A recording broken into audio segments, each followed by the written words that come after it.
जय हिंद। प्यारे दोस्तों, आज हम लोग 8 फरवरी को जो प्राथमिक स्तर का सीटेट का पेपर था उसको डिस्कस करने वाले हैं।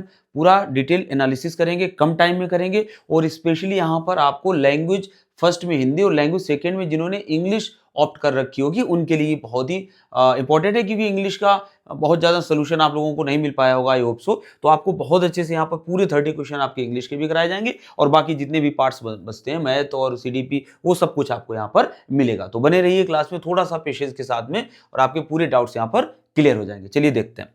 क्वेश्चन नंबर फर्स्ट कह रहा है, अगर सीडीपी की बात करें, प्राथमिक कक्षाओं के छात्रों की जो भ्रांतियां होती, जो उनके डाउट्स होते हैं, उनको क्या किया जाना, उन पर ध्यान दिया जाना चाहिए और सहज अनुमान को, उनके जो अनुमान वो लगाते हैं उसको क्या किया जाना चाहिए, प्रोत्साहित किया जाना चाहिए। जो जिसने भी चौथा लगाया बिल्कुल सही है। अगला देखिए, लिंग में से किसमें व्यक्ति के हाथ और आंख के तालमेल, हाथ और आंख के तालमेल, संतुलन और शारीरिक निपुणता की क्षमता प्रभावित होती है। यानी ब्रेन और बॉडी का जो कोऑर्डिनेशन है वो किसमें दिक्कत करता है, तो इसको बोलते हैं डिस्प्रेक्सिया, यानी गति समन्वय, यही हो जाएगा बैफल। ठीक है। बाकी पठन विकार, डिसलेक्सिया और डिसकैलकुलिया ये आपको ऑलरेडी पता होंगे। ठीक है, चलिए देखते हैं। नेक्स्ट देखते हैं। ऑप्शन को जितना जरूरी समझेंगे ताकि आपको ये क्लियर हो जाए कि जो हम बता रहे हैं वो क्यों सही है। बाकी बहुत ज्यादा चारों को डिस्कस नहीं कर सकते हैं ना, आंसर की डिस्कशन हो रहा है।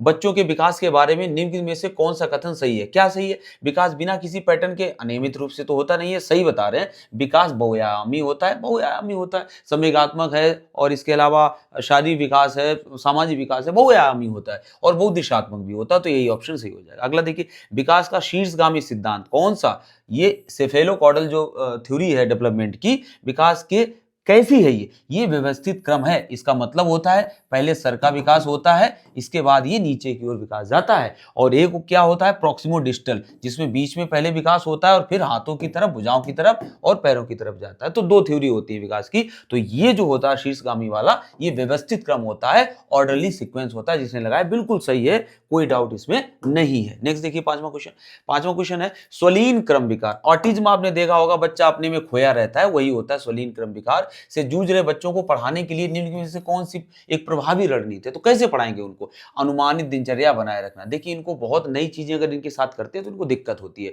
इसीलिए इनके साथ जो होनी चाहिए, मेंटेनिंग ए प्रेडिक्टेबल रूटीन होनी चाहिए। तो ये वहां पर बहुत ही कंफर्ट जोन में रहते हैं और आराम से इनको पढ़ाया जा सकता है। इसके अलावा बहुत ज्यादा अगर आप चीजों को बदलेंगे तो दिक्कत आती है इन लोगों को। ठीक है, तो पांचवा क्वेश्चन यही जिसने किया बिल्कुल सही है। नेक्स्ट देखिए, छठा क्वेश्चन, सिक्स क्वेश्चन कह रहा है, निम्न में से कौन प्राथमिक कक्षाओं में छात्रों के लिए प्रमाणिक शिक्षण कार्यों के उदाहरण है?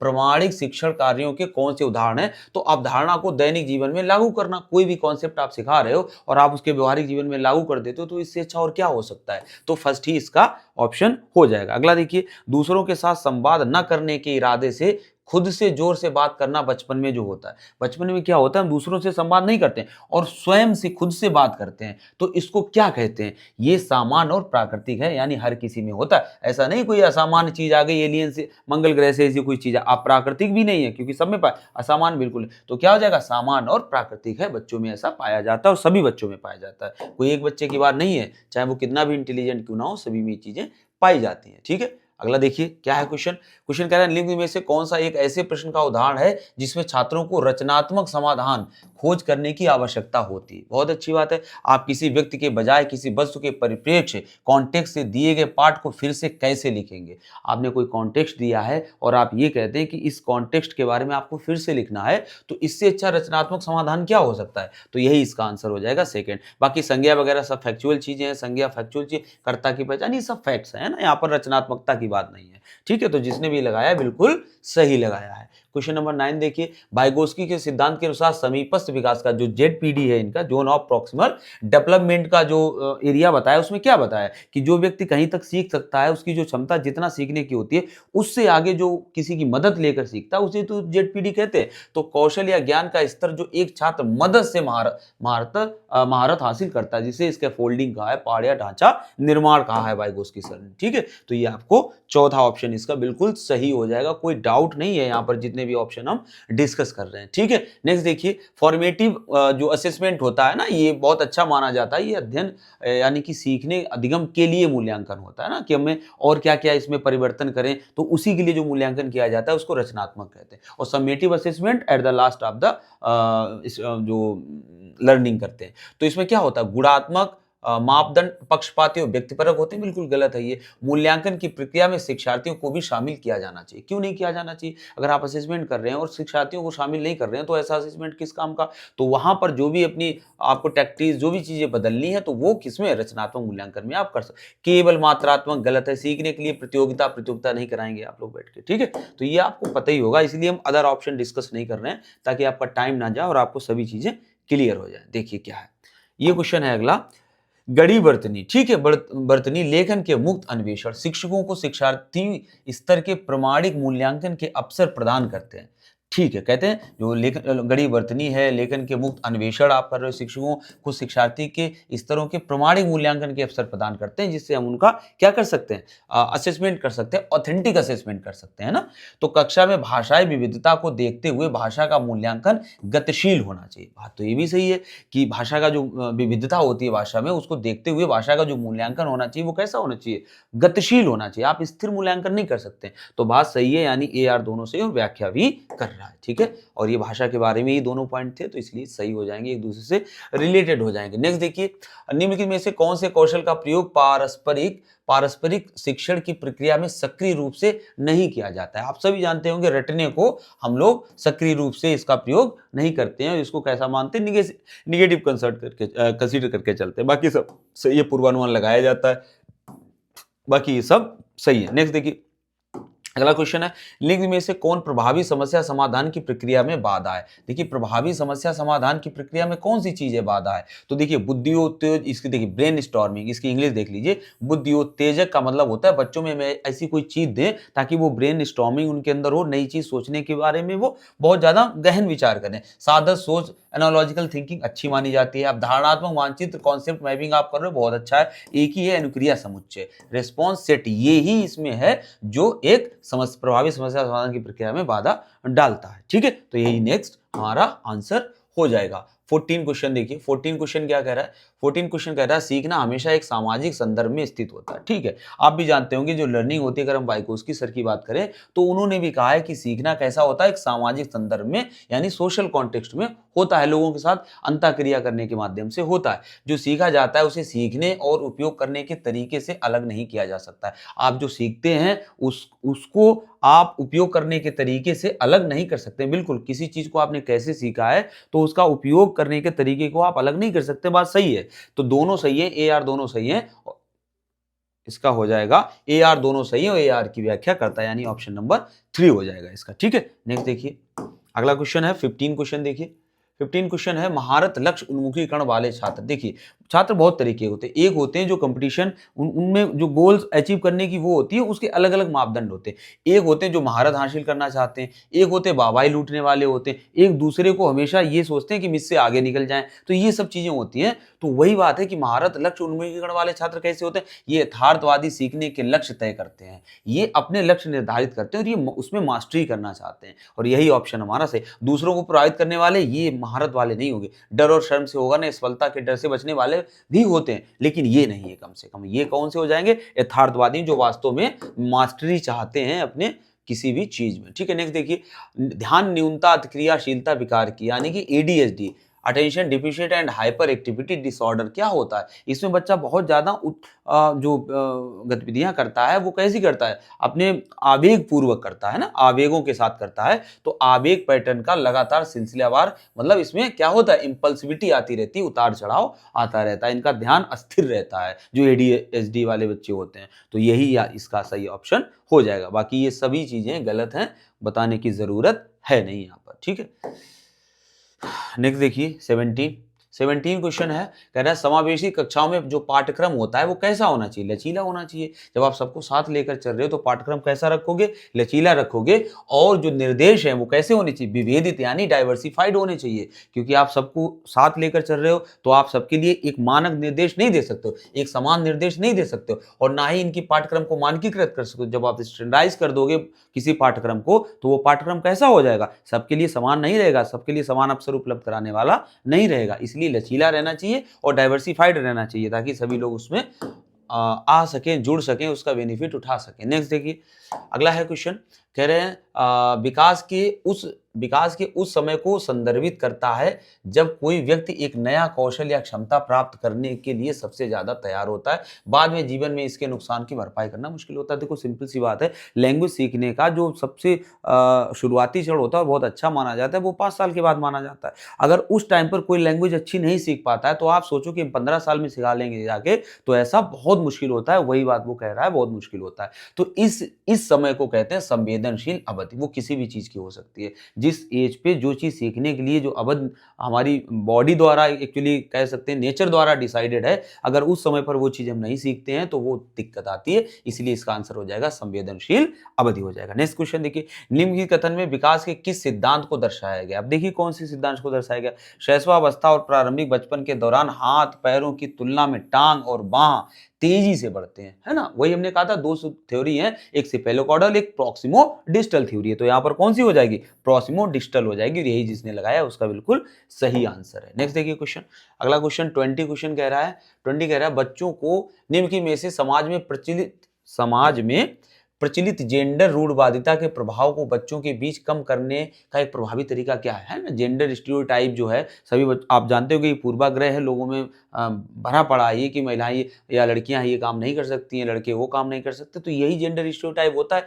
तो इसको कम करने के लिए हम क्या कर सकते हैं? तो बच्चों को विविध जेंडर भूमिकाओं से परिचित कराना और उन्हें अपनी रुचियों को आगे बढ़ाने के लिए प्रोत्साहित करना। जो भी उनकी रुचियां हैं बीच में उनका जेंडर वादा नहीं बनना चाहिए, जो एक सोशल कॉन्टेक्स्ट बना के रखा है जेंडर को लेके कि हमने पुरुषों के लिए स्पेशलाइज चीजें कर रखी, महिलाओं के लिए स्पेशलाइज। तो वही चीजें हैं यहाँ पर। तो बच्चों को विविध जेंडर भूमिकाओं से परिचित कराना और बाकी उनका करना। ये मान लेना कि बच्चे स्वाभाविक रूप से अपने आप जेंडर तटस्थ गतिविधियों रुचियों को अपना लेंगे, नहीं, ये मान के नहीं चल रहे हैं। हमें भी तो कुछ करना है ना, क्योंकि वो तो पहले से सोच बड़ी बच्चों को पारंपरिक जेंडर भूमिकाओं के अनुरूप और आपने जो पहले से पारंपरिक चला रहा है उसी को प्रोत्साहित करे, तो भी गलत है। बच्चों को जेंडर विशेष सामग्री प्रदान करना, और जेंडर विशेष सामग्री आप केवल प्रोवाइड करा रहे हैं तो भी आप कहीं ना कहीं क्लासीफाई कर रहे हैं चीजों को, तो पहले ही हो जाएगा। ठीक है, चलिए नेक्स्ट देखिए क्वेश्चन। अगला क्वेश्चन है, अगला क्वेश्चन 21 क्वेश्चन देखिए, सार्थक अधिगम सुनिश्चित, which of the following are important to ensure meaningful learning. सार्थक अधिगम सुनिश्चित करने के लिए निम्नलिखित में से कौन महत्वपूर्ण है? सार्थक अधिगम कब होगा? जब भावात्मक समर्थन का प्रावधान होगा, आप उनको इमोशनली टच करेंगे,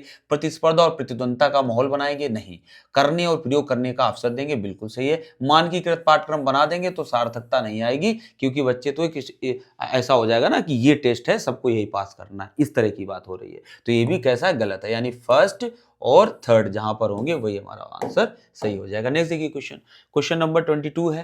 22 क्वेश्चन क्या कह रहा है? शिक्षकों को पाठ के रूप में बच्चों को ढेर सारे संकेत और आलम्बन उपलब्ध कराने चाहिए। ठीक है, ये बात हो रही है इसके फोल्डिंग की हो रही है कि आप बच्चों के साथ इसके फोल्डिंग कीजिए, उनको सहारा दीजिए, मदद दीजिए ताकि वो सीख सकें। तो यहाँ पर क्या हो रहा है? जीन प्याजे ने, अब जीन प्याजे ने ये बात कही नहीं थी, ये बात किसने कही थी? वाइगोस्की सर ने। तो पहला तो सही है बट दूसरा गलत है। तो क्या हो जाएगा इसका? ए सही है लेकिन आर गलत है। ठीक है, नेक्स्ट देखिए, अगला है 23 क्वेश्चन है। 23 क्या है? एक प्रभावी शिक्षण शास्त्रीय रणनीति यह है कि, कैसी है भाई रणनीति प्रभावी शिक्षण शास्त्री की? यह है कि बच्चों को नई जानकारी को जो वे अब पहले से जानते हैं के जोड़ने के लिए कहा जाए। बिल्कुल सही बात है। पूर्व अनुभव के साथ बच्चों को नया सिखाया जाने वाला जो कॉन्सेप्ट है उसको जोड़ा जाना चाहिए। समानताओं और विभिन्नताओं की पहचान करने से बच्चों को जानकारी संगठित करने में मदद मिल सकती है। क्या भाई पुरानी चीजें क्या थी और नई चीजें क्या हैं, उनमें क्या समानताएं हैं, क्या विभिन्नताएं हैं, की पहचान करने से बच्चों को जानकारी संगठित करने में मदद मिल सकती है, जो उन्हें सोचने के साथ साथ बेहतर याद रखने में भी मदद करेगी अगर आप उनके पूर्वानुमान से जोड़ देंगे। तो क्या है? ए आर दोनों सही है और ए आर की व्याख्या भी, सॉरी ए की आर व्याख्या भी कर रहा है। ठीक है, नेक्स्ट क्वेश्चन देखिए 24 क्वेश्चन।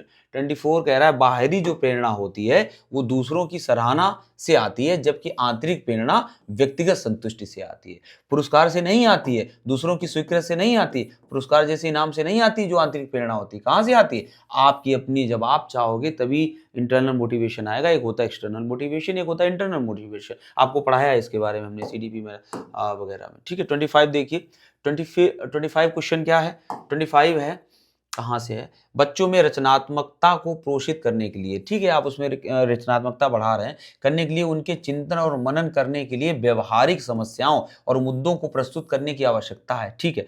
रचनात्मक बच्चों में कुछ नया खोज करने की क्षमता होती है और उन्हें बौद्धिक उत्तेजना की आवश्यकता होती है। दोनों बातें बिल्कुल सही है और व्याख्या भी हो रही है, यानी थर्ड ऑप्शन इसका हो जाएगा, जिसने भी लगाया है बिल्कुल उसका आंसर सही है। 26 क्वेश्चन देखिए, 26 क्वेश्चन हो जाएगा, पियाजे के अनुसार निम्न में से कौन सा समायोजन का उदाहरण है। समायोजन क्या होता है पियाजे के अनुसार, जब एक बच्चा ये महसूस करता है कि कुत्ता और बिल्ली दोनों जानवर हैं, उसको ये बात पता चल जाती है, तो इसे ही क्या कहते हैं, समायोजन। अब उसने क्या कर लिया, आपने एसिमिलेशन कर लिया, जानकारी आ गई। बच्चा पहली बार अपने जूतों को बांधना सीख जाता है, ये तो स्कीमा हुआ ना, ये एसिमिलेशन कहाँ हुआ। बच्चा परिचित वस्तु के लिए नया शब्द सीखता है, नहीं। एक बच्चा अतिरिक्त पहियों के साथ साइकिल चलाता है, ये भी कुछ नहीं, एक तो स्किल्स की बात कर रहा है यहाँ पर। 27 देखिए क्वेश्चन, 27 है, क्या आपके माता पिता की अनुपस्थिति में फ्रीजर से चॉकलेट चोरी करना ठीक है।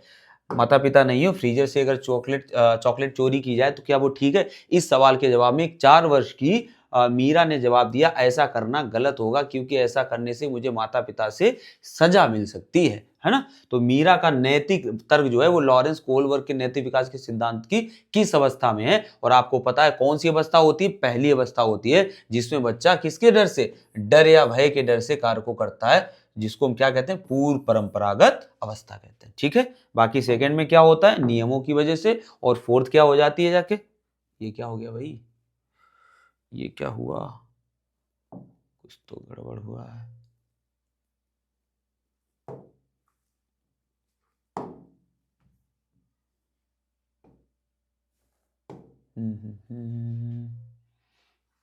चलिए फिलहाल इसको तो पहले फिनिश ही करते हैं। क्या था ये क्वेश्चन नंबर, हम लोग कहाँ पर थे, हाँ ठीक है 28 देखिए, जीन पियाजे के विकास के सिद्धांत के अनुसार बच्चे संवेदी प्रेरक अवस्था के अंत तक उनके अंदर क्या आ जाता है, वस्तु स्थायित्व आ जाता है। जो सेंसरी मोटर स्टेज होती है तो उसमें बच्चों में क्या आ जाता है, उनमें वस्तु स्थायित्व आ जाता है, जिसको जन्म से 2 वर्ष तक जो अवस्था होती है। बाकी संरक्षण वगैरह दूसरे यानी कि पूर्व संक्रियात्मक अवस्था में डेवलप होता है, ठीक है। चलिए आगे देखते हैं क्वेश्चन 29 क्या है। लेव वाइगोस्की के अनुसार आंतरिक जो वाक होता है, जिसे इनर स्पीच बोला वाइगोस्की सर ने, तो उसके बारे में बताइए क्या होता है। तर्क करने और विचारों को व्यवस्थित करने में मदद मिलती है। देखिए इनर स्पीच कब होती है, जब बच्चा खुद से बात करता है और ये कहता है कि नहीं ऐसा कर लेते हैं तो अच्छा रहेगा, खेलता जा रहा है और अपने से बात करता जा रहा है, तो वो कि अपने विचारों को व्यवस्थित करता है और अपने आप को निर्देशित भी करता है। यही ऑप्शन इसका बिल्कुल सही है।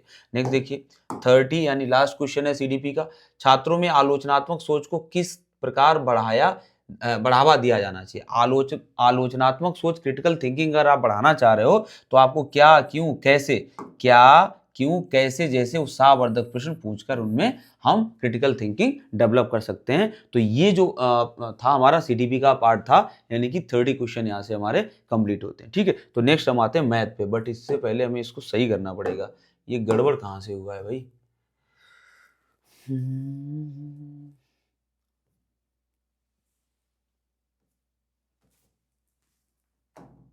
बस जस्ट अ मिनट, कहीं से तुझे हुआ है गड़बड़।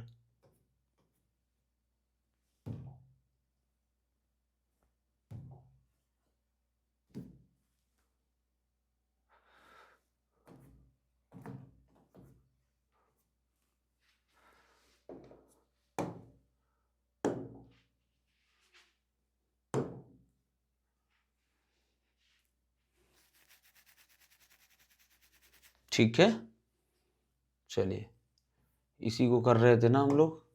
हाँ अब हम लोग चलते हैं मैथ्स पे, मैथ्स पे चलते हैं, जल्दी जल्दी उसके आंसर्स हम लोग कर लेते हैं।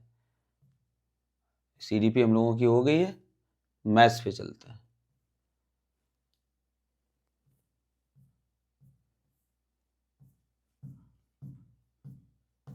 आप लोग बढ़ा लेना है, यहाँ पर ना गड़बड़ हो गया था पेज, ठीक है। अब हम लोग आ गए हैं मैथ्स पे।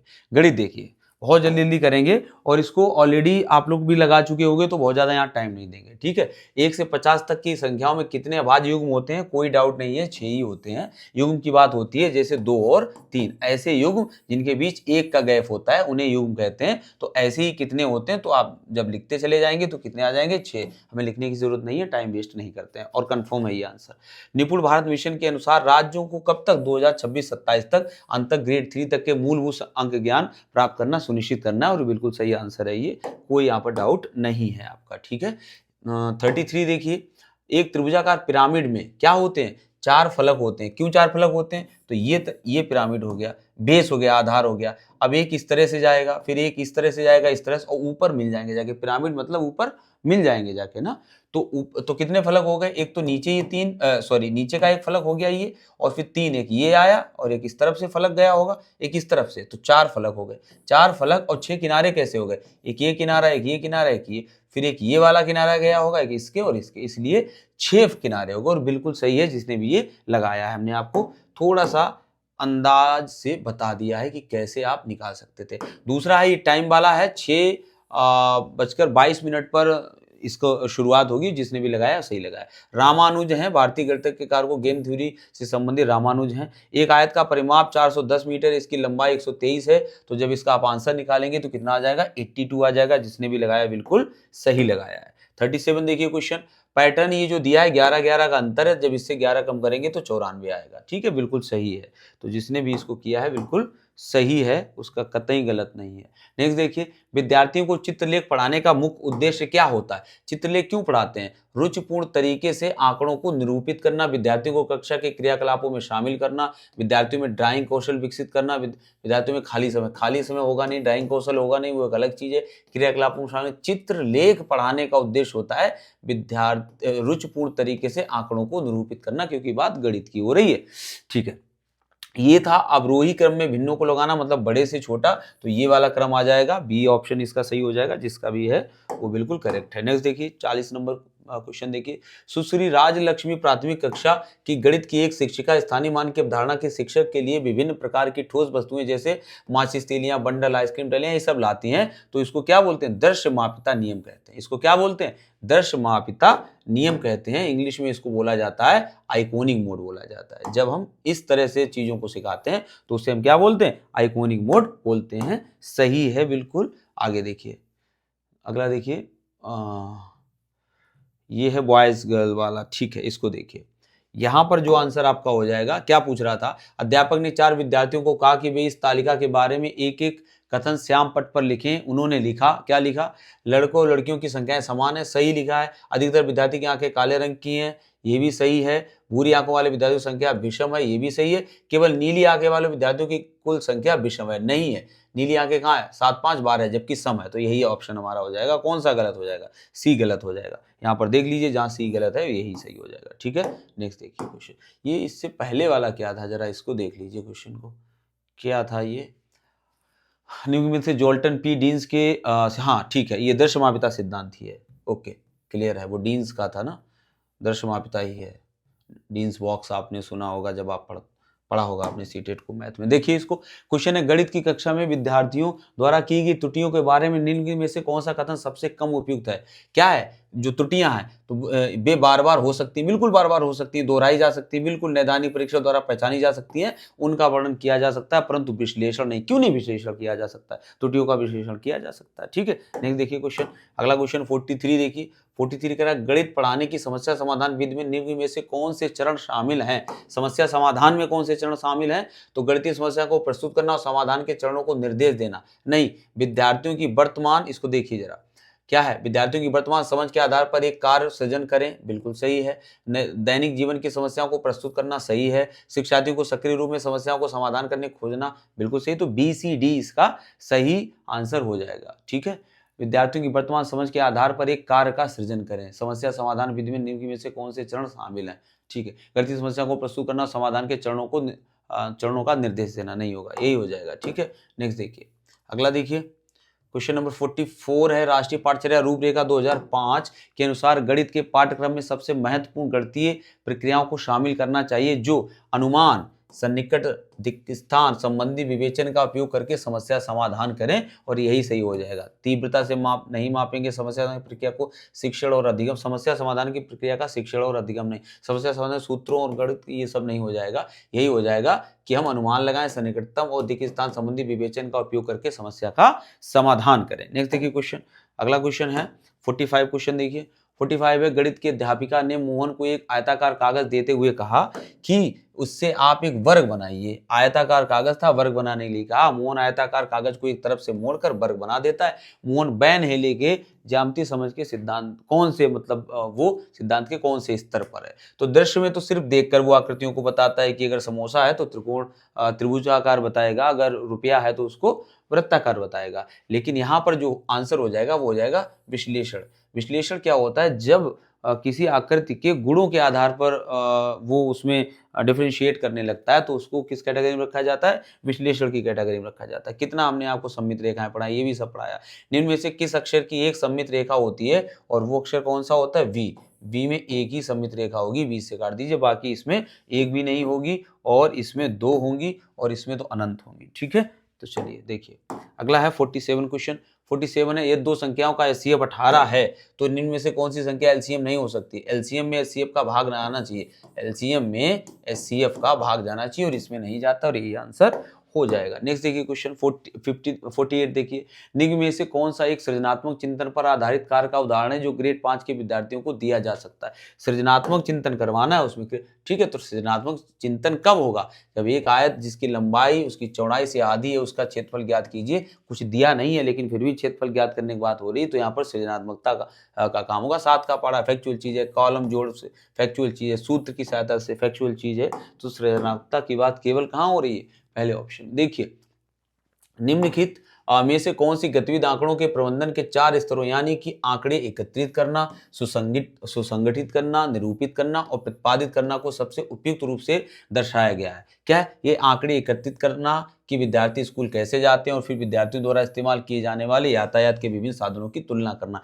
इसमें ये सभी चीजें आ जाती हैं। इस वाले ऑप्शन में जितना भी वहां प्रोसेस बताया गया वो पूरा यहाँ पर फॉलो होता है और यही ऑप्शन इसका सही हो जाएगा। एक वर्ग के परिमाप और क्षेत्रफल बराबर है तो ऑब्वियसली उसकी भुजा कितनी होगी, 4 होगी। 4 चौको 16 और 16 ही उसका परिमाप और क्षेत्रफल हो जाएगा। नेक्स्ट देखिए, निम्न में से कौन सा गणित में मूलभूत स्तर पर अधिगम प्रतिफलों के लिए सबसे कम उपयुक्त है। ये ध्यान देने वाला सबसे कम पूछ रहा है। तो देखिए बच्चे वर्तमान स्तर पर प्रवीणता के लिए निश्चित स्तर को प्राप्त करने पर ही अधिगम के प्रतिफलों के अगले स्तर पर आगे बढ़ते हैं। बिल्कुल, जब तक आपने अगर सोच के देखो, आपने अगर 1 2 3 यानी संख्या के बारे में नहीं जानते हो तो आप जो संक्रियाएं हैं गणित की वो कैसे कर पाओगे। तो यही चीज वो यहाँ पर कह रहा है कि बच्चे वर्तमान स्तर पर प्रवीणता के एक निश्चित स्तर को प्राप्त करने, जैसे कहा जाता है जब तक आप जोड़ नहीं लगाओगे तब तक आप गुणा कैसे लगा सकते हो, बस यही बात है यहाँ पर, आप समझिए। तो एक स्तर प्राप्त होने के बाद ही दूसरे स्तर पहुंचते हैं। दूसरा है स्पष्ट और मापने योग्य अधिगम के प्रतिफलों को परिभाषित किया गया है जो योग्यता अधिगम के रास्ते हैं। ठीक है, स्पष्ट और मापनीय योग्य अधिगम के प्रतिफलों को परिभाषित किया गया है जो योग्यता अधिगम के रास्ते हैं। बिल्कुल सही है। अधिगम प्रतिफलों को सशक्त करने के लिए दैनिक जीवन से संबंधित गतिविधियां बनाना, बिल्कुल यही है मुख्य रूप से योगात्मक आकलन। और योगात्मक आकलन हमें नहीं कराना है। योगात्मक आकलन कैसा माना जाता है, ये रचनात्मकता वाला आकलन नहीं माना जाता है। उपयोग करके प्रत्येक स्तर पर विकसित कौशलों या अवधारणाओं का आकलन करने के लिए किया जाता है और यही ऑप्शन गलत हो जाएगा। नेक्स्ट देखिए, यदि एक 6 अंकों की संख्या इतने 36 से विभाजित है तो क्या आएगा। तो यहाँ पर आप जब इसको लगाओगे तो 17 आंसर आ जाएगा, क्योंकि इसकी जगह शायद 5 भरा जाएगा। तो 5 × 15 2 17, 5 भरोगे तभी ये 9 से डिवाइड होगी, यानी 36 से डिवाइड होगी तभी ये आएगा। नेक्स्ट देखिए, राधा ने चावल के 9 बोरी खरीदी जिसमें प्रत्येक में चावल, फैक्चुअल क्वेश्चन है, आंसर होगा 89.955 kg। ठीक है, नेक्स्ट देखिए क्वेश्चन, अगला है 54 क्वेश्चन। 54 क्वेश्चन कह रहा है निम्न में से कौन सा वास्तविक जीवन की स्थिति का एक उदाहरण है जो भाग को संभागी संरचना के रूप में दर्शाता है। और पहला है कि कक्षा में 30 विद्यार्थी हैं और शेयरिंग की बात कर रहा है। अध्यापक 5 समूह बराबर संख्या के बनाना चाहता है तो प्रत्येक समूह में कितने विद्यार्थी होंगे, ये एक इसका कैसा है वार्षिक प्रश्न बनता है। ठीक है, चलिए नेक्स्ट देखिए क्वेश्चन। अगला क्वेश्चन है 55।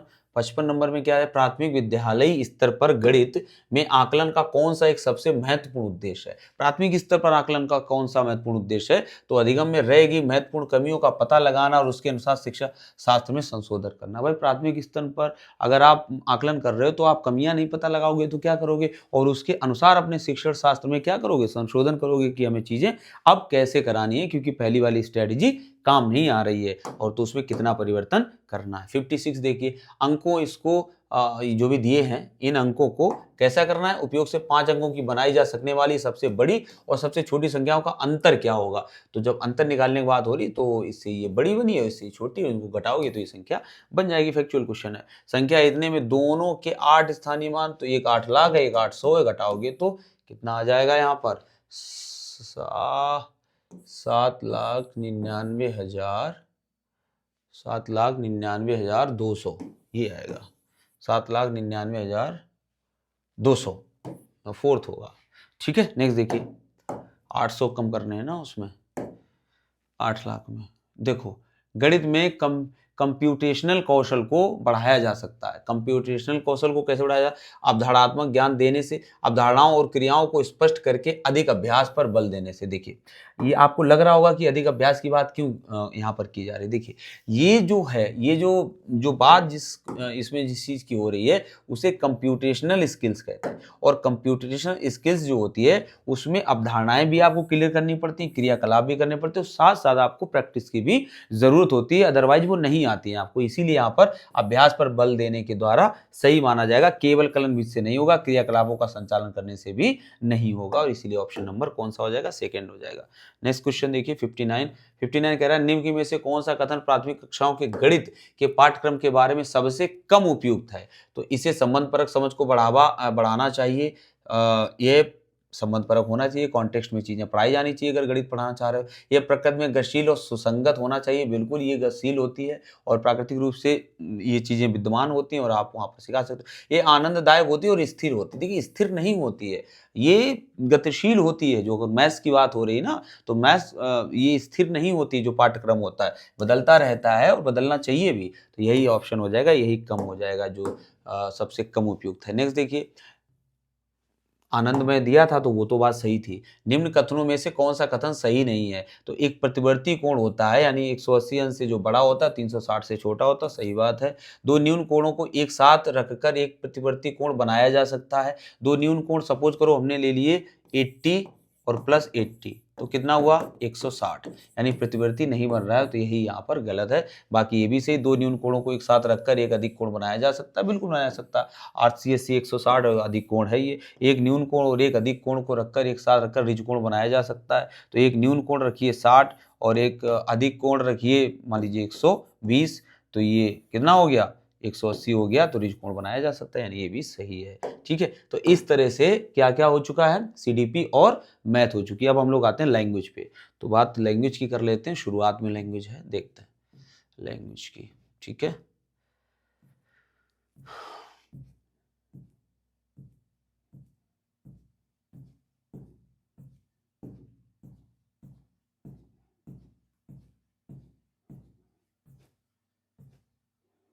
देखिए लैंग्वेज इंग्लिश जिनकी सेकेंड लैंग्वेज है उनकी बात कर लेते हैं। ये पूरा पैसेज दिया है, we are not going through this passage. हम लोग इस पैसेज को पढ़ेंगे नहीं, पढ़ने को पढ़ा भी जा सकता है, अर्थ भी निकाला जा सकता है, वो मैटर नहीं करता है आपके लिए। ठीक है, हम वहीं पर एक्सप्लेन कर देंगे क्यों सही है, क्योंकि पैसेज हमने पढ़ लिया है, तो कोई दिक्कत नहीं है। बस जो लगा रहे हैं बिल्कुल सही है, इसमें कोई डाउट आपको नहीं होना चाहिए। कैसे, state which of the following statement is true, कौन सा स्टेटमेंट है जो ट्रू है और फॉल्स है। The boy was dressed in a casual wear, ठीक है, वो जीन्स पहने था और एक जैकेट पहने था, तो ये ड्रेस कैसी हो गई, कैजुअल, बिल्कुल सही है। ऑन सीइंग हिज सिस्टर, अपनी बहन को देखते हुए, the boy attacked her in a rage, बिल्कुल रेज में, गुस्से में अटैक करता है, उसके पेट में मारता है, उसके बाल खींचता है, तो गुस्से में ही अटैक करता है, यानी दोनों ऑप्शन ये सही है, बोथ आर करेक्ट। ठीक है, तो इस तरह से हम एक्सप्लेन कर देंगे कि आपको पैसिव पढ़ने की अभी जरूरत नहीं है, क्योंकि अभी तो आपको अल्टीमेटली अपने आंसर चेक करने हैं।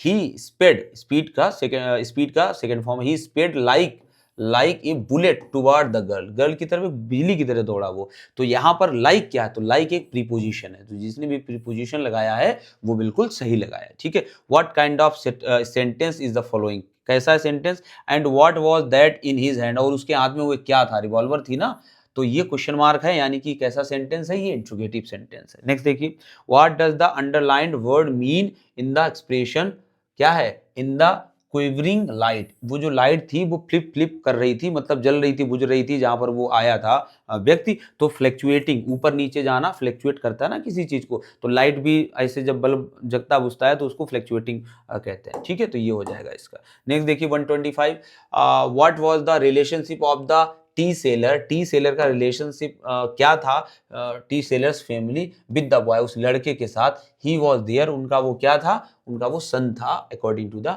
पैसेज, वो बार बार सन ही करके उसको बोला आ रही थी। State which of the following statement is true, कौन सा ट्रू है, the narrator offered sympathy to the old women, हाँ उसने सिंपथी दिखाई थी ओल्ड वुमेन के लिए, बिल्कुल सही बात है।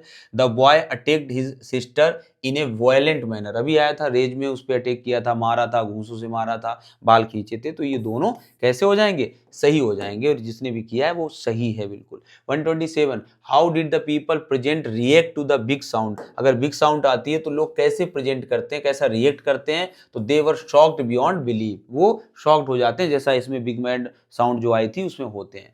The young man who appeared on the scene, जो यंग मैन सीन में आया था वो कैसा था, बुरी तरह से घायल था, उसके खून बह रहा था, और यहाँ कान आंख से लेके और नीचे तक एक निशान लगा हुआ था घाव का, और उसके खून बह रहा था और पस भी था। ठीक है, तो ये चीजें उसमें बताई गई थी, तो यही हो जाएगा ऑप्शन। नेक्स्ट देखिए, अगला है पैसेज है, इसको भी छोड़ देते हैं हम लोग, सीधा क्वेश्चन करते हैं कि यहाँ पर जो सेंटेंस है, सेंटेंस क्या है, what ever a man earned was divided up, जो भी एक आदमी ने कमाया था, अर्नड वॉज डिवाइडेड अप, तो ये कौन सा टेंस है, ये पास्ट टेंस है। Identify the parts of speech of the underline word, और अंडरलाइन वर्ड क्या है, देम, तो the tribe wanted someone to be led them, them यानी क्या है, प्रोनाउन है, यहाँ पर क्या देम है, एक प्रोनाउन है, दे का देम किया गया है। Who was selected as the leader of the tribe, किसे लीडर चुना गया था, तो लीडर चुना गया था जो सबसे ओल्ड था और सबसे बुद्धिमान था, उसको लीडर चुना गया था। ठीक है, जिसने भी लगाया सही लगाया। Choose the word nearest in the meaning to patriarch, patriarch ही उसको तो बोला गया था जो वहां पर लीडर होता था, तो इसीलिए, और पैट्रियार्क की नियरेस्ट मीनिंग क्या है, तो पैट्रियार्कल सोसाइटी क्या होती है, जो पितृसत्तात्मक परिवार होते हैं, तो पिता से रिलेटेड पैट्रियार्क बोला जाता है, तो फादर फिगर हो जाएगा, नेबर, नेटिव, फ्रेंड कुछ भी नहीं होगा, जिसने लगाया वो गलत है, फादर लाइक वाला सही है, फादर फिगर वाला सही है। ठीक है, नेक्स्ट देखिए क्वेश्चन, अगला क्वेश्चन है, state which of the following is true, क्या है true, with new kinds of work coming, यहीं पर है ना, with new kinds of work coming up the patriarch functioned like an organizer, तो वो जब नया वर्क आता था, नया काम आता था, new kinds of work coming up, जब नया काम आता था तो जो उसका मालिक होता था, मुखिया होता था, उसका जो काम होता था लाइक एन ऑर्गेनाइजर की तरह हो जाता था, तो ये सही है, बोथ आर करेक्ट, ये भी सही है। और नीचे क्या था, हाँ ये देखिए, the patriarch led his tribe to battle, और वही जो मुखिया होता था वो अपनी ट्राइब को किसमें लीड करता था, जब कोई युद्ध होता था, तो ये दोनों सही हैं, जिसने भी लगाए हैं बिल्कुल सही है। 134 देखिए, इन सिचुएशन आप ये कतई डाउट मत करना कि पैसेज नहीं पढ़ रहे हैं तो आपके क्वेश्चंस गलत हो सकते हैं, हम पैसेज को पढ़ चुके हैं, कोई प्रॉब्लम नहीं है, क्वेश्चन बहुत अच्छे थे और पैसेज भी बहुत अच्छा था। ठीक है, कोई प्रॉब्लम नहीं है, इसलिए आप बेफिक्र होकर मिलाइए। In situation of war between tribes and patriarch, जब ट्राइब्स और पेट्रियार्क के बीच में क्या होता था, कोई युद्ध की स्थिति आती थी तो उसको और ज्यादा वो पावरफुल बन जाता था, कौन, ट्राइब का मुखिया यानी पेट्रियार्क। ठीक है, तो ये हो जाता था। How was food divided in the tribe, और कैसे खाने को बंटवारा होता था, तो वो सभी लोगों में समान रूप से मेंबर्स में बांटा जाता था, यानी 3 ऑप्शन हो जाएगा इसका, थर्ड ऑप्शन। अगला देखिए, which one of the following is incorrect, अच्छा अब ये वो आ गया है, यानी कि हमारी सीडीपी आ गई, वो पेडागोजी आ गई यहाँ से। ठीक है, चलिए देखिए क्या है, which one of the following is incorrect about story telling for children, story telling की बात हो रही है और कौन सी ऐसी चीज है जो गलत है, पहले इसको देख लीजिए।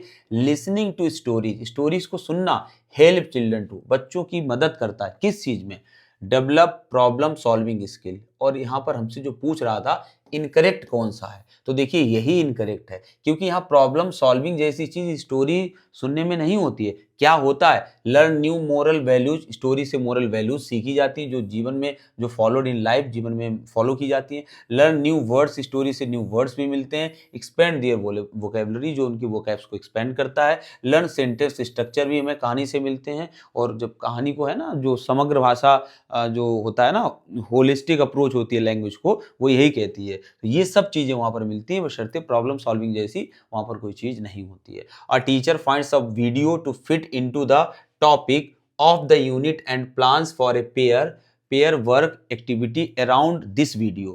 The object of this pair work activity is to encourage student क्या होता है डेवलप लैंग्वेज अवेयरनेस। देखिए वो बच्चों को साथ में एक्टिविटी करवा रहे हैं लैंग्वेज के ऊपर, और एक्टिविटी करवाने का जो पर्पज है वो क्या है, तो वो लैंग्वेज के प्रति अवेयरनेस है। और जब अवेयरनेस की बात आती है तो लैंग्वेज का यूज वहां पर, चाहे वो चारों वहां पर LSRW चारों स्किल्स की बात आती है, अवेयरनेस यही होती है भाषा को लेकर कि पूर्ण तरह से हम भाषा को कैसे समझें। तो यही हमारा हो जाएगा डेवलप लैंग्वेज अवेयरनेस। ठीक है, नेक्स्ट देखिए अगला, देखिए 138 क्या क्वेश्चन कह रहा है।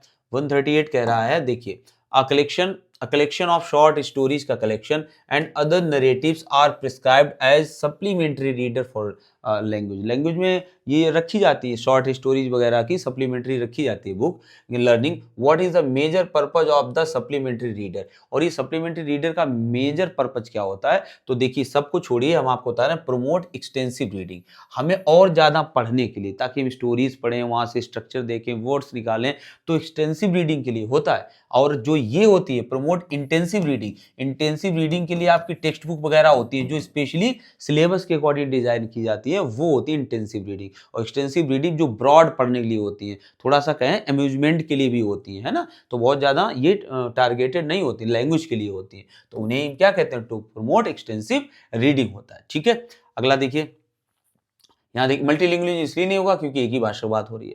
A teacher in class 5th gave students a task to write a story, story लिखने का एक टास्क देता है 5th के स्टूडेंट को। While students write a story, the teacher, जब स्टूडेंट स्टोरी लिख रहे होते हैं, the teacher walk around the class helping student who make errors, उनकी मदद करता है टीचर। और new words, here the teacher is in the role of facilitator. NCF कहती है, एनईपी कहती है कि जो टीचर एक संदर्भ दाता होता है, फैसिलिटेटर होता है, और यही इसका सही ऑप्शन हो जाएगा।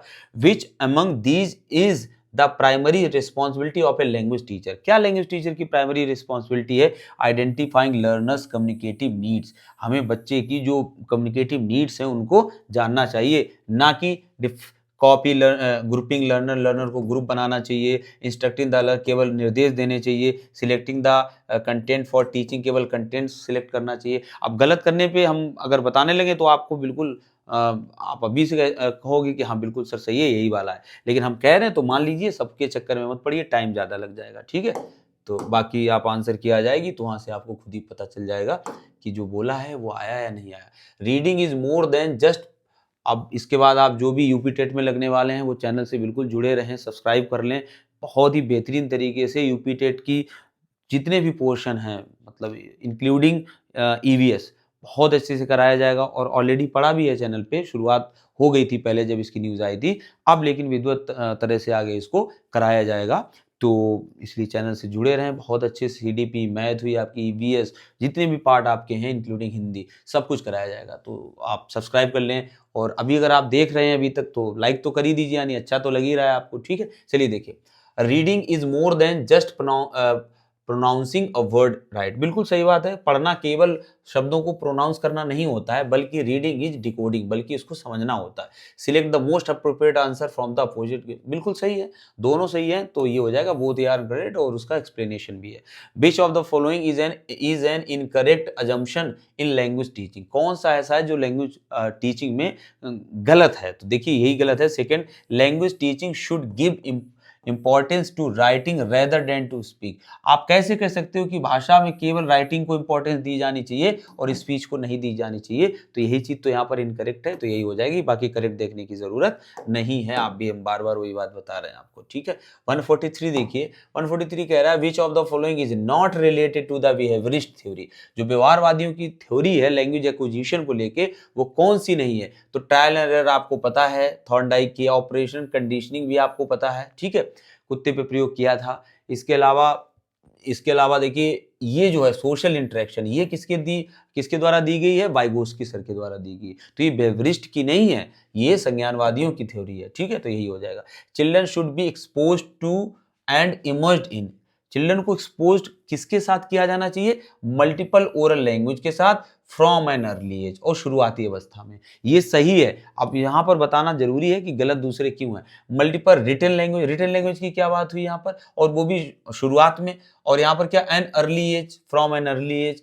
टू ओरल, टू का कोई मतलब ही नहीं बनता है। तो multiple oral languages children should be expose to and emerge in from the early age की बात हो रही है ना, तो ओरल यहाँ पर लैंग्वेज होगी, रिटन लैंग्वेज नहीं होगी, आप भी जानते होंगे। असर्शन है, देखिए, drawing is considered to be the beginning of writing in the early literacy. अगर ड्राइंग की बात होती है, जो ड्राइंग करते हैं बच्चे, तो उसको अर्ली लिटरेसी की कैटेगरी में रखा जाता है। अर्ली लिटरेसी का मतलब केवल यही नहीं होता है कि ABCD अल्फाबेट कोई सीखे या सेंटेंस बनाए, बल्कि अगर कोई किसी तरह के चित्र भी बना रहा है तो ये भी किसके अंतर्गत आता है? अर्ली लिटरेसी के अंतर्गत आता है। तो रीजन है पिक्चर्स आर सिंबल्स, पिक्चर भी सिंबल्स होते हैं और जो क्या करते हैं, मीनिंग को कैरी करते हैं। बिल्कुल सही बात है। तो ये दोनों सही हैं, बोथ आर करेक्ट, जिसने भी लगाया बिल्कुल सही है। 146 देखिए, 146 कह रहा अ teacher in a language task makes a mixed ability group of student. वो कुछ होशियार कुछ कमजोर बच्चों के एक ग्रुप बना देता है। This mixed ability group made to encourage student to help one another. यही इसका ऑप्शन बिल्कुल सही है, दूसरे पढ़ने की जरूरत नहीं है। रिटेलिंग, स्टोरी को रिटेल कर रहा है, of a story read by student in his her own word help in assessing. अगर अपने ही शब्दों में कोई स्टोरी को क्या कर रहा है, रिटेल कर रहा है, तो वो क्या कर रहा है, कंप्रहेंशन कर रहा है, मतलब वो समझ की कैटेगरी में। उसने मेमोरी में नहीं धारण केवल कर रखा, एक्यूरेसी से उसका कोई लेना देना नहीं। फ्लुएंसी तो नॉर्मली भी आ सकती है, उसका कोई समझ से नहीं संबंध होता है, तो यही हो जाएगा। फ्लुएंसी तो बिना समझे भी आप बोल सकते हो। Remedial teaching is an integral part of the teaching learning process. बिल्कुल सही है। जो बच्चे कमी रह जाती है उनके साथ क्या किया जाता है, रिमेडियल टीचिंग की जाती है। Remedial teaching is to teach again not necessarily in the same manner. बिल्कुल है, दोबारा तो पढ़ाया जाता है, लेकिन ऐसा नहीं है कि उसी मैनर में पढ़ाया जाए जैसा पहले पढ़ाया गया था। Language item not properly learn, ठीक है। तो select the most appropriate answer, बिल्कुल सही है, दोनों सही है, और यही हमारा आंसर हो जाएगा। 149 देखिए question, the minimal pair drill can be an effective strategy to improve pronunciation होगा इसका आंसर, जिसने लगाया सही लगाया। Children at the foundational stage are most comfortable and learn best in. अगर फाउंडेशनल स्टेज की बात होती है तो बच्चे सबसे अच्छा किस में सीखते हैं, देयर होम लैंग्वेज में, है ना, या मदर टंग जिसको हम बोलते हैं, तो उसमें बच्चे सबसे अच्छा सीखते हैं। तो इंग्लिश का ये हमारा पार्ट हो गया है, और 3 पार्ट हो चुके हैं टोटल। अब चौथा देखिए, हिंदी, यानी जिसने फर्स्ट लैंग्वेज में हिंदी ले रखी थी, बहुत ही सिंपल थी, इसको पढ़ लेते हैं। अहंकार में इंसान के चरित्र को पतन की ओर ले जाने की वाली प्रवृत्तियां हैं। प्रत्येक व्यक्ति को अहम भाव का त्याग कर समभाव और सद्भाव से जीवन जीने का प्रयत्न करना चाहिए। अगर कोई अपने आप को सर्वश्रेष्ठ मानता है तो यह उसकी सबसे बड़ी भूल है, क्योंकि दुनिया में हर किसी से बड़ा कोई ना कोई अवश्य होता है। सृष्टि के निर्माता ने ऐसा चक्र बनाया है कि कोई भी अपने आप को दुनिया में सर्वश्रेष्ठ नहीं समझ सकता। अगर समझता है तो ये उसकी सबसे बड़ी भूल है। भगवान बुद्ध के अनुसार दिखावा और घमंड अच्छे प्रयोजन से किए गए कार्यों को भी कैसा कर देते हैं, मलिन कर देते हैं। इसकी वजह से हमारा मान सम्मान कम हो जाता है। अगर मन को शांत रखना है तो घमंड से बचना चाहिए। ठीक है, क्वेश्चन देखते हैं। सृष्टि निर्माण करने वाले ने ऐसा चक्र बनाया है कि कोई भी स्वयं को सर्वश्रेष्ठ नहीं समझ सकता है, हर किसी के ऊपर कोई ना कोई है, और यही इसका सही आंसर हो जाएगा। ठीक है, 92 देखिए, 92 है, अच्छे प्रयोजन में रेखांकित शब्द है अच्छे। तो ये जो रेखांकित वर्ड है, ये अच्छे क्या है, गुणवाचक विशेषण है, और यही अच्छे का मतलब कोई चीज अच्छी है ना, तो यही। अगला देखिए, अच्छे उद्देश्य से किए गए कार्य भी मलिन हो जाते हैं अगर दिखावे के लिए किए जाएं, और ये गौतम बुद्ध या महात्मा बुद्ध ने कहा है। सद्भाव का संधि विच्छेद है सत धन भाव। ठीक है, गद्यांश के अनुसार मनुष्य के पतन का कारण क्या होता है, मनुष्य के पतन का कारण गद्यांश में जो बताया गया उसे क्या बताया गया, घमंड बताया गया। आलस, भूल या बुरी आदतें नहीं बताया गया। घमंड की बात हो रही तो घमंडी लगेगा यहाँ पर। नेक्स्ट देखिए, गद्यांश के अनुसार प्रत्येक व्यक्ति को कैसा जीवन जीना चाहिए, तो सद्भाव और संभाव का जीवन जीना चाहिए। पहली लाइन में ये चीज दी हुई थी। ठीक है, नेक्स्ट देखिए अगला क्वेश्चन 97 देखिए, यदि कोई स्वयं को सर्वश्रेष्ठ मानता है तो ये उसकी क्या है, उसकी भूल है, बड़प्पन नहीं है, भूल है, ना विनम्रता है, ना शेष विचार है। गद्यांश के अनुसार मान सम्मान कब कम हो जाता है, जब अहंकार हो जाता है ना, यही बिल्कुल सही ऑप्शन हो जाएगा। निम्न में से किस शब्द में ता प्रत्यय का प्रयोग नहीं किया जा सकता, प्रयत्न में नहीं किया जा सकता, समानता, मलिनता, श्रेष्ठता, सब में किया जा सकता है। ठीक है, नेक्स्ट देखिए, नीचे दी हुई कविता, एक कविता दी हुई है, तो इसके अनुसार हमें क्या लगाने हैं, आंसर्स। तो आप कविता को तो छोड़िए, जीवन अस्थिर अनजाने ही, जीवन अस्थिर अनजाने, जीवन कैसा अस्थिर है, अनजाने ही हो जाता पथ पर मेल कहीं, सीमित पग डग, सीमित है पग डग, लंबी मंजिल, मंजिल बहुत लंबी है, तय कर लेना कुछ खेल नहीं, इसको पाना कोई खेल नहीं है, दाएं बाएं सुख दुख चलते, हमारे दाएं बाएं सुख दुख चलते हैं, सम्मुख चलता पथ का प्रसाद, जिस जिस से पथ पर स्नेह मिला, और हम अपने रास्ते पे जा रहे हैं, जिससे जिससे हमें प्यार मिला, उस राही को धन्यवाद, उसे हम अपनी तरफ से क्या देना चाह रहे हैं, धन्यवाद देना चाह रहे हैं ना। क्लियर हो गया। तो क्वेश्चन देखिए अब आप, समूह से भिन्न शब्द है, समूह से भिन्न शब्द स्थिरता, अस्थिरता, ये सब विलोम शब्द हैं, और ये क्या है, जिस जिस पुनरुक्त शब्द है, तो यही हो जाएगा। ठीक है, लक्ष्य को व्यक्त करने के लिए उचित शब्द क्या है, तो लक्ष्य के लिए क्या यूज किया गया, मंजिल। मंजिल माने क्या होता है, लक्ष्य होता है जहां आपको पहुंचना है। कभी अपने जीवन में किन्हें धन्यवाद देना चाहता है, तो कभी अपने जीवन में जिन्होंने उसको स्नेह दिया, यही तो लास्ट लाइन में था, जिसने हमें स्नेह दिया उनको धन्यवाद देना चाह रहा है। जीवन की विशेषता है कि ये कैसा है, स्थिर, पहली लाइन में दिया हुआ था। सीमित पग प्रतीक है कि सीमित पग है हमारे पास, चलना बहुत दूर है, तो सीमित संसाधन है, रास्ते, सकरा मार्ग, सीमित मित्र, ये नहीं है, सीमित संसाधन है हमारे पास, उसी से चलना है। ठीक है, जीवन में कुछ भी प्राप्त कर लेना क्या होता है, कठिन होता है, यही वहां पर दिया गया था। देखिए, एक भाषा अध्यापक अपने विद्यार्थियों को उनकी अपनी अधिगम शैली और प्राथमिकता का पता लगाने के लिए प्रश्नावली देता है। यह अध्यापक किस भूमिका का निर्वाह कर रहा है, तो ये निदान शास्त्री है, ये पता लगाने की कोशिश कर रहा है कि उनकी अधिगम में क्या समस्याएं हैं, उनको जानने की कोशिश कर रहा है, तो निदान शास्त्री के रूप में काम कर रहा है। कक्षा में अधिगम अनुभव बच्चों के जीवन और उनके संदर्भ से जुड़े होते हैं। जो अधिगम अनुभव होते हैं, बिल्कुल उनके संदर्भ जीवन से जुड़े होते हैं। अधिगम अनुभवों की अभिकल्पना बच्चों की पूर्व समझ के आधार पर करनी चाहिए, बिल्कुल सही है।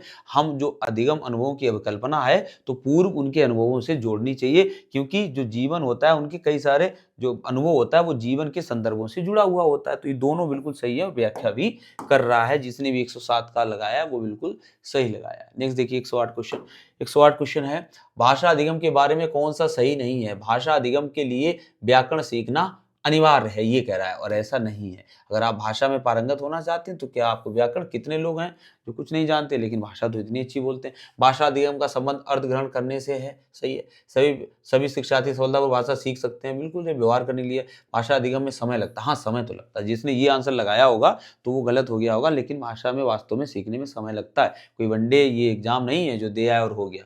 भाषा सांस्कृतिक, इसको देखिए, भाषा सांस्कृतिक जागरूकता अभिव्यक्ति का महत्वपूर्ण पहलू है। यह वह प्रमुख दक्षता है जिसका विकास बच्चों में होना आवश्यक है। बिल्कुल, सांस्कृतिक जागरूकता और व्यक्ति का महत्वपूर्ण पहलू है। सांस्कृतिक जागरूकता और व्यक्ति की दक्षताएं बच्चों को अस्मिता का भाव प्रदान करती हैं, साथ ही साथ संबद्धता, दूसरों की संस्कृति और अस्मिता की सराहना का भी भाव पैदा करती हैं। दोनों सही है और व्याख्या भी हो रही है, यानी कि थर्ड ऑप्शन इसका हो जाएगा। नेक्स्ट क्वेश्चन देखिए, अगला क्वेश्चन है, किसी एक विद्यार्थी का पोर्टफोलियो उस विद्यार्थी के कार्यों का उद्देश्यपूर्ण संग्रह होता है। किसी एक विद्यार्थी का पोर्टफोलियो उस विद्यार्थी के कार्यों का उद्देश्यपूर्ण क्या होता है, संग्रह होता है। और बिल्कुल सही बात है। पोर्टफोलियो विद्यार्थियों को उनके अपने प्रबल पक्ष, कमजोर पक्ष का मूल्यांकन, इसीलिए तो पोर्टफोलियो तैयार किए जाते हैं, ताकि वो अपनी स्ट्रांगनेस और वीकनेस को पता लगा पाएं। और ये दोनों सही है, व्याख्या भी हो रही है। नेक्स्ट देखिए, पाठ्य पुस्तकों में रचनाकारों द्वारा लिखी गई कहानियां, कविताएं, नाटक और लेखन की और भी विधाएं होती हैं। हमें इस प्रकार की सामग्री का चयन करना चाहिए।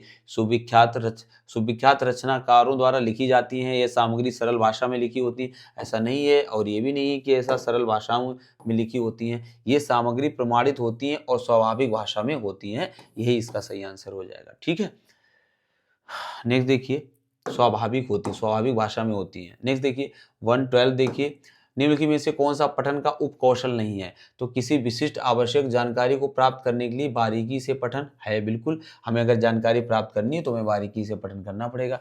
प्रत्येक शब्द की वर्तनी जानना, रुक जाइए। शब्दावली को पहचानना, मुख्य बिंदुओं का चयन करना, ये भी सही है। अर्थ निकालना, अपरिचित कोश विषयक शब्दों का प्रयोग करना, ये भी सही। आप अर्थ निकालते हो और जो अपरिचित शब्द हैं उनको आप पता लगाने की कोशिश करते हो। कौन सा पठन का उपकौशल नहीं है, तो प्रत्येक शब्द की वर्तनी जानना, यही नहीं है। हम प्रत्येक शब्द की वर्तनी जानने के लिए नहीं बैठे हैं, पढ़ते हैं, जो चीज आती है उनको देखते भी। शब्दावली को पहचानना, मुख्य बिंदुओं का चयन करना, नहीं, यही हो जाएगा, सेकेंड ऑप्शन हो जाएगा। ठीक है, नेक्स्ट देखिए, भाषा विकास का संज्ञानात्मक सिद्धांत समर्थित करता है कि शाब्दिक अभिव्यक्ति से पहले अवधारणाओं के प्रति बच्चे की समझ पर निर्भर करती है। संज्ञानात्मक जो भाषा का संज्ञानात्मक विकास है, वो ये कहता है कि विचार पहले आते हैं और भाषा बाद में आती है। प्याजे सर जिसकी बात करते हैं, तो वही ये हो जाएगा कि शाब्दिक अभिव्यक्ति से पहले क्या बनते हैं, कॉन्सेप्ट बनते हैं, प्रति बच्चे की समझ निर्भर करती है, और यही इसका सही आंसर हो जाएगा। ठीक है, नेक्स्ट देखिए 114 देखिए, निम्न में से कौन सा कथन चित्रों के बारे में गलत है। पुस्तकों में चित्र और आरेख, इसके बारे में बताइए। बच्चों को इस तरह के चित्र बनाने के लिए अवसर मिलते हैं। अपरिचित और याद रखने योग्य प्रसंगों में भाषा प्रस्तुत करने में, मतलब देखिए अपरिचित और याद रखने योग्य, अपरिचित और याद रखने योग्य प्रसंग जो होते हैं, कॉन्टेक्स्ट होते हैं, उसमें भाषा प्रस्तुत करने में मदद करते हैं। ये तो बिल्कुल सही है। पुस्तकों में जो चित्र होते हैं तो बहुत सी कठिन चीजें चित्रों के माध्यम से सरल हो जाती हैं, बात ये है। दूसरा है विषय वस्तु को उभारते हैं, हाँ बिल्कुल उभारते हैं। बच्चों की रुचि बनाए रखते हैं, इंटरेस्ट। बच्चों की इस प्रकार चित्र बनाने के लिए देखिए, जो ड्राइंग की बात है वो इन ये जो प्रिंटेड बुक्स होती हैं उनका पर्पज नहीं होता। ड्राइंग वाली बात है तो वो अलग ही किताबें हैं, तो वो इसका मेन पर्पज नहीं हो सकता है। मेन पर्पज ये होता है, क्योंकि ये बात किसकी हो रही है, पुस्तकों के चित्र और आरेख की हो रही है। तो रुचि बनाए रखने के लिए, विषय वस्तु को उभारने के लिए ऐसी प्रिंटेड बनाई जाती है जिससे कि अच्छी लगे। तो यही हो जाएगा, पहला इसका गलत हो जाएगा। ठीक है, नेक्स्ट देखिए क्वेश्चन 115 देखिए, छोटी आयु वाले शिक्षार्थियों के बारे में कौन सा कथन सही है। तो यही हो जाएगा, बहुत छोटी आयु वाले शिक्षार्थियों के लिए अमूर्त अवधारणाओं को समझना कठिन होता है, और ये सही बात है। अमूर्त चिंतन नहीं डेवलप हो पाता है उसमें। कक्षा 1 की अध्यापिका ने अपने शिक्षार्थियों से कहा कि वे दीवारों पर कीरम कांटे बनाए, चित्र बनाए, और जो भी मन में आए उसे बनाएं, उसे लिखें। उन्हें किस बात के लिए प्रोत्साहित कर रही है, लेखन कौशल विकास के लिए, वर्णमाला के अक्षरों को लिखने के लिए, उद्गामी साक्षरता विकास के लिए, या फिर आनंद और हास्य के लिए। लेखन कौशल विकास, उद्गामी साक्षरता विकास, थोड़ा सा डाउट है मेरे हिसाब से। यहाँ पर जो होगा वो उद्गामी साक्षरता विकास होगा। ठीक है, बट इसमें डाउट है थोड़ा सा। ठीक है, नेक्स्ट देखिए क्वेश्चन नंबर 117 देखिए, एक अध्यापक ने महसूस किया कि उसके कुछ विद्यार्थियों को भाषा अधिगम के किसी पहलू विशेष, जैसे कि वैज्ञानिक अवधारणा से संबंधित पाठ्य सामग्री का पठन कठिनाई आ रही है। अध्यापिका ने विद्यार्थियों जिन्हें कठिनाई आ रही थी के लिए पृथक रूप से शिक्षण किया। इस तरह की देखिए, जो पृथक रूप से कोई कमी के लिए शिक्षण किया जाता है तो उसको उपचारात्मक शिक्षण कहते हैं, रिमेडियल टीचिंग कहते हैं। आपको ये बात पता होगी और पहले बता भी चुके हैं। इस बात का आकलन करने के लिए कि विद्यार्थी किसी दुकान से कुछ खरीदने के लिए व्यवहारिक भाषा का प्रयोग कर सकते हैं या नहीं, इसके लिए विद्यार्थी को क्या करना उचित होगा। तो उसके लिए दुकानदार या ग्राहक के बीच हो रहे दृश्य चित्रित करने के लिए आप एक रोल प्ले करवाइए इसी चीज को लेकर, तो वो सबसे अच्छा रहेगा, और वार्तालाप भी उसी संदर्भ में होगी वहां पर। तो यही हो जाएगा। आप अपनी कक्षा में विद्यार्थियों की अंतःक्रिया को सुगम बनाने के लिए क्या प्रयास करेंगे। तो अंतःक्रिया के लिए हम क्या करेंगे, विद्यार्थियों को अधिक से अधिक प्रश्न पूछने के लिए प्रोत्साहित करेंगे, सही है। जोड़ीदार के साथ समूह में कार्य करवाएंगे, विद्यार्थियों से उनकी राय आमंत्रित करेंगे, सही है। पाठ सामग्री को सस्वर पढ़ने के लिए कहेंगे और प्रत्येक को व्यवस्थित रूप से उत्तर देंगे जिससे कि व्यक्तिगत अधिगम हो सके। जब यहाँ अंतःक्रिया करवाई जा रही तो व्यक्तिगत अधिगम की बात यहाँ पर गलत हो जाएगी।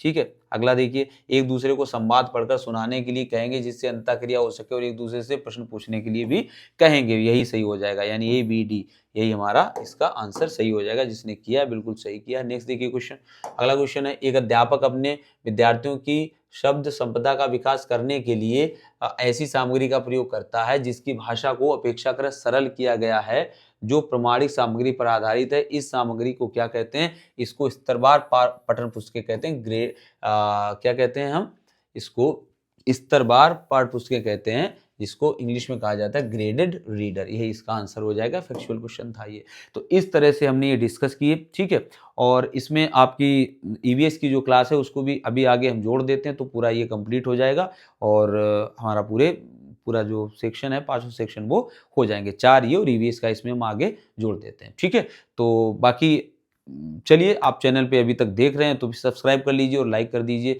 और कुछ कमेंट वगैरह आपको आगे आने वाली परीक्षाओं के संबंध में करने हैं तो कर दीजिए कि क्या कराएं आपके लिए, क्या आप चाहते हो। ठीक है, थैंक यू फॉर वॉचिंग।